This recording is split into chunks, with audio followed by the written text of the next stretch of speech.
Қайырлы күн, бүгін сіздермен осындай гүл нанын жеті нан жасаймыз. Ең алдымен жылы сүтімізге 11 грамм дрожжымызды қосып, 2 ас қасық сұйық май, 1 шай қасық тұз, 2 ас қасық қантымызды қосып, жақсылап массаны араластырамыз. Үстіне 500 грамм мөлшерінде ұнымызды салып, орташа қамыр илейміз. Қамырымыз қатты немесе жұмсақ болмайды, орташа болады.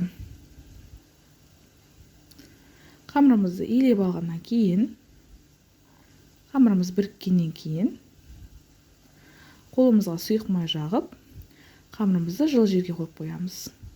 2 рет көтерілген кезде қайтарып илейсіздер.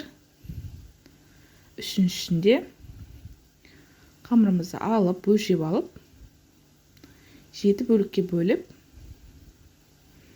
осындай формалар жасап, жарты сағатқа бетін жауып, тағы қойып қоямыз.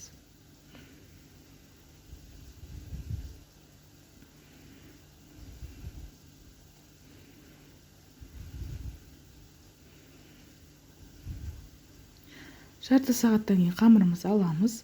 Осындай болып көтеріледі.